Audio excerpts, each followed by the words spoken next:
Hey everyone, welcome to our second podcast. Today we are going to talk about our three foundational strategies that we use through cognitive grace, in cognitive grace, to encourage a healthy mental health with our clients, family members, friends, etc., ourselves. No doubt, for sure. So, you got the first one written down there? First one we're going to talk about is compartmentalization, right? So, what And, is compartmentalization? I thought that was bad. it is bad because most people do it wrong. And that's the problem with it is compartmentalization is when people were trying to put things in boxes. The problem is that most people, when they compartmentalize, they suppress or deflect. When they suppress or deflect, all they're doing is telling their brain that I need to be hyped up about it. I'm trying to avoid it, therefore I need to have more anxiety, therefore it's harder to do. So, when you say suppress or deflect, what do you mean? What do you mean? What does that look like? Well, it looks like when I'm suppressing is that I'm ignoring something. I do something instead of it. Mm-hmm. Like I'm feeling anxiety about doing this, so I'm gonna go get on social media. Right? I have anxiety about walking in this Mm-hmm. room or going to this party or going to this gathering, and I walk in the room and I have anxiety, so I turn right away. That's kind of compartmentalizing. That's where I'm taking it and suppressing or deflecting. Okay. When I do that, that just heightens my brain sensitivity to it because it's telling my brain that this is so important that I'm trying to avoid it. Therefore, as my brain loves me, wants to amp that up. Okay. The healthy way to compartmentalize, the way that we teach it, is to find a place for it and put it there and not leave it there and never come back to it, but find a healthy place for it. In other words, when we're doing mind zones, we're talking about having a time and a place in order for us to deal with it. That way we can, when it comes up in our brain and it's just attacking us, we can go, oh, I'm doing that tomorrow at this time in this place. And my brain goes, oh, you're cool. You're not trying to avoid it or suppress it. You have a place for it. And that we were just making sure. Love the question. So I hear you say that you're being more intentional with compartmentalization. You're actually using it as a strategy to help you versus to avoid or escape from it.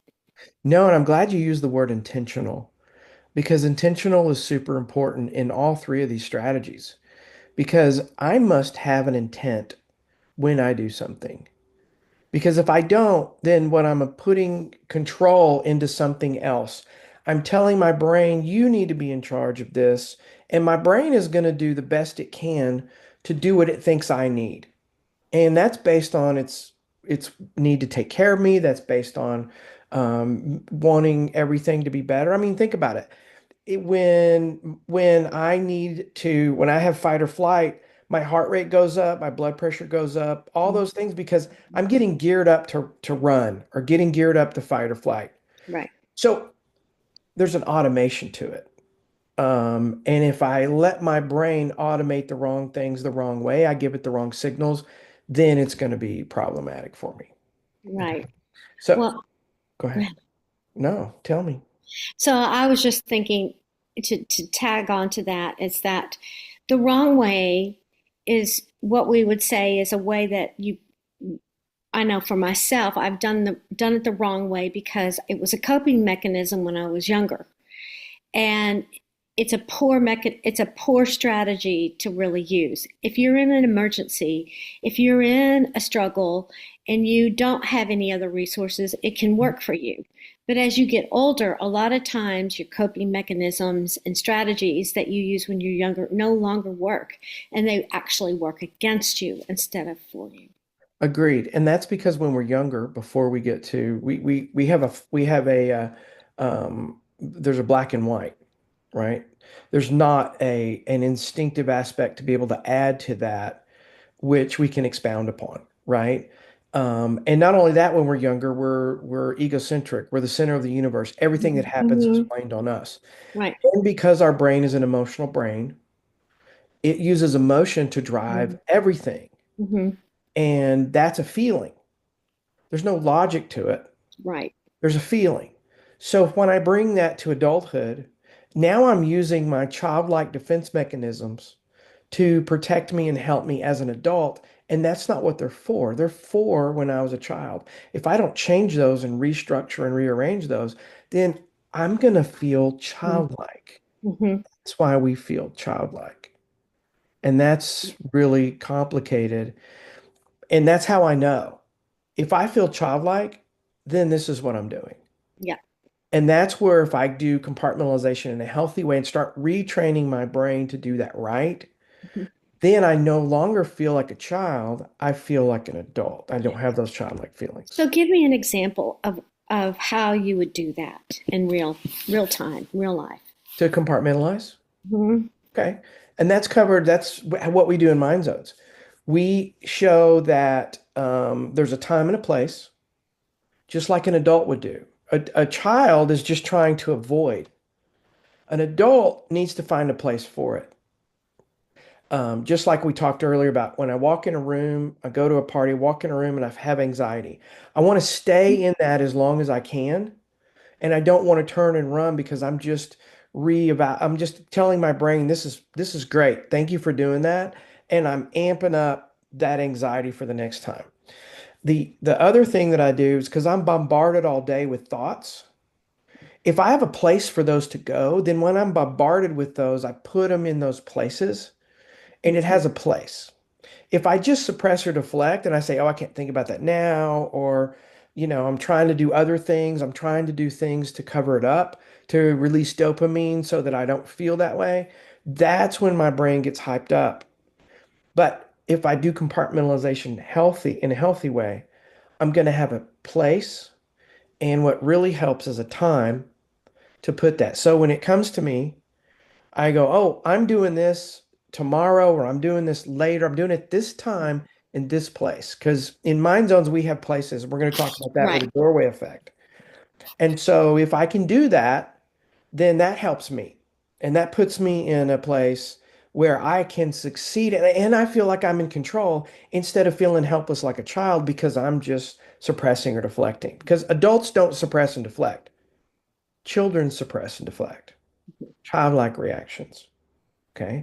Which leads to the other one. We're going to do the doorway effect now. The doorway effect is that our brains understand location and understand what belongs in locations. And that's when I walk from one room to the other. That's obvious by when I go from one room to the other and I forget why I'm in that room. That's where the doorway effect, it left that memory, it left that thought in that other room. Mhm. Because that's what it does. It can't do everything. Everything's not one. It Mhm. loves to put things in its place. Mhm. So when I go to the next room and I forget, all I really have to do is go back to the room where I had the thought, try to do the things I was doing when I was having that thought, and that will come back to me. In most cases, it will come back to you.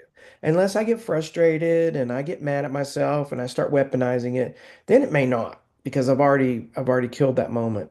But pretty much every time I do that and come back, then I want to hang on to that while I go to the next room instead of thinking about 10 other things while I'm walking to the next room, right? I want to make that the focus. Okay. So I mean the doorway effect, and you can Google it. It's a thing. And that's what our brains know. That's why when we talk about mind zones, we have a safe zone and a work zone and a flex Mhm. zone. Mhm. Because what I want to do is train my brain what belongs there. Then if I'm in the safe zone, I don't get bombarded with stuff that belongs in the work zone because I have my brain trained. And when I do, I can say, that belongs over there. And Mhm. I'm going to do that at this time. Then I've got a time and a place. My brain loves scheduling. Okay. Something that I do at night, I use this a lot at night because I will have intrusive thoughts or circular thoughts when I go to bed. And so, um, a lot of times, if I have something that pops into my head when I'm trying to go to sleep, I've learned to tell myself simply, it's not time to think about that. Mhm. You'll think about that tomorrow. Yeah. Sometimes I'll even visualize where I will be when I'm thinking about that concern that my brain is bringing to me. And I'll say, it's time to go to sleep. And I'll deep breathe and amazingly, I it works. Man, I will go to sleep. Well, And it doesn't happen to me anymore. I've had to practice it. When I you first do, started it, you do, it yeah. wasn't so effective. But the more that I practiced it, the more solid it is for me. And I can just say no, no, and move on. It's Well, the awesome. more I support it, I can't just say I'm going to do that tomorrow. I can't just say I have to actually do it. If I say I'm going to do that tomorrow at this time, that's what we do. And another thing we talk about in Mind Zones is having strategy sessions, having scheduled strategy sessions where I can say, oh, well, I'm going to do that in my strategy session. Because most of the things that we are intrusive are things we already know. That's what I was going to say. In Yeah. fact, sometimes after I tell my brain I'm going to think about it later, I never think about it again because it really wasn't a big problem. My Yeah. brain sometimes enjoys ruminating over things. Well, It's a if I suppress or habitual thing. deflect, yes. Yes, Yeah. yes. So I'm having to change operation pattern in my life instead of allowing my brain to just roll through the Rolodex. What can we worry about? Yeah. I've had to learn to say no. I'm not. I choose not to worry. This Yeah. is not a time for worry, Not the time or and the it's place. worked. It's changing my life. It's It does. amazing. It does because now your brain knows what belongs where, Yeah. and it won't try to plug it in anywhere because it's trying to take care of you. See, that's what we really need to Mhm. understand that the things that we hate about our brain are the things that it's doing because that's what it's supposed to do. We're Yes. just handling it wrong. I've heard you say this many times that often your brain is just trying to help you. It's just Mhm. it's its way of saying, "Hey, we have a problem Mhm. and let's do that." And so when you join your brain and you answer it, often that's all it really needs. And sometimes it's just retraining it to find a better time or to trust that you've got this. So Agreed. sometimes I think it could be that childlike brain and It those is. habits that we formed when we were really young. It is. And it's really powerful when you can take your thoughts in control. Agreed. And that's evident by asking people, do you feel like a child? Mm-hmm. When you ask yourself that question, then you know where you're at. You know Yeah. what's going on. And that's what really creates this problem because as a child, the fastest way I'm going to get you to do something is fear or anxiety. Yeah. Because you're born, the only emotion you're born with is fear. The fear of loud noises and the fear of height. That's the only thing you're born with. Everything else is learned. So as a child growing through, I attach an emotion to something. It may not even be the right emotion. Exactly. I've attached, Yes. and I'm bringing that to adulthood, and it's creating an issue for me. So Yes, because as children, perception is reality, it even if is, it's not and really reality. right, and I'm egocentric, so everything's my fault. Exactly, right? So then there's a whole layer to some of the things that we've experienced that may not really be exactly the way it was. Agreed. No, totally agree. Which leads us to hyperintention. Hyperintention is, I learned this from Viktor Frankl, who wrote Man's Search for Meaning Mhm, as part of it's part of his therapeutic methodologies that he uses and he developed. But the hyperintention is when we put the right importance on something in the right time. mhm, We put that importance on that. We're able to focus on the hyperintention. Then our brain's able to do more with it. And he tells a story about a guy who stuttered and he was going to do an interview so that he could get more resources. Now, this was back in the 40s and 50s, right? mhm, And so he's getting more resources. So he thinks to himself, I need to stutter more to make sure I get this because I really, really need this. Well, when he went there, he could not stutter because he had put all of his effort into trying to stutter.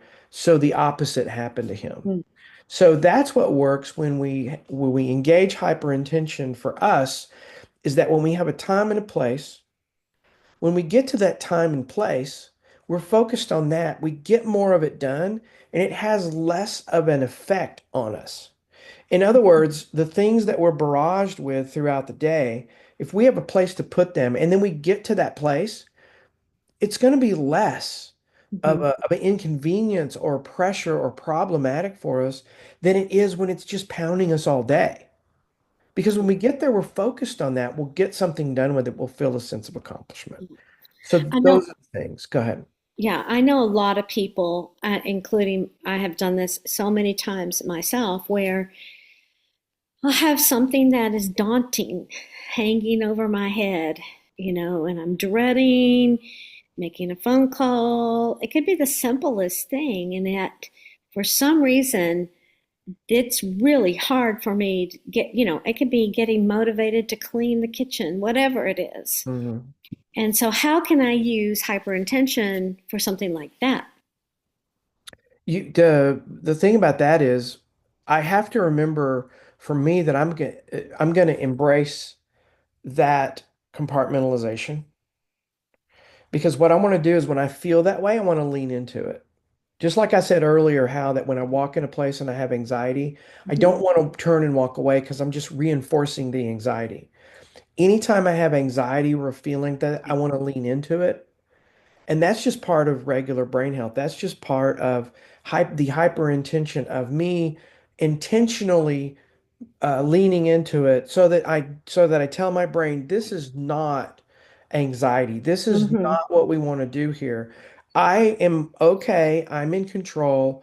I've got this. You don't have to remind me. You don't have to make me afraid of it to give me more fear, to give me more, so that Mhm. I can do more, right? Because when we're little, we're fighting or flighting, Mhm. or fawning, right? Depending upon what we're doing. Yes. But that's just because we get an influx of that anxiety that points us in one of those directions, whatever we are stimulated to do. But if I push through that, then it's going to go, oh, well, this isn't such a big deal. Mhm. And in most cases, we made it the big deal. It wasn't Yes. that it was. We made it that way. And the reason we made it that way is because we suppressed or deflected it, and Mhm. that amped it up in our brain. Yeah. And where we really feel less than is when we lean into it and it's not that big of a deal. And you go, well, why did I just do that the whole Right. time? Why was I so miserable for no Yes. reason? This So, was not hard, right? so always lean into it. That's part of the putting everything together. That's just a real simple part of it of lean into it, whatever it is. Lean into it. Embrace it. Yeah. Yeah. Okay. Awesome. All right. Good job. All right. Well, I look forward to the next time. You too. Thank you. And see if we have any more questions. All right. All right. All right. Take care.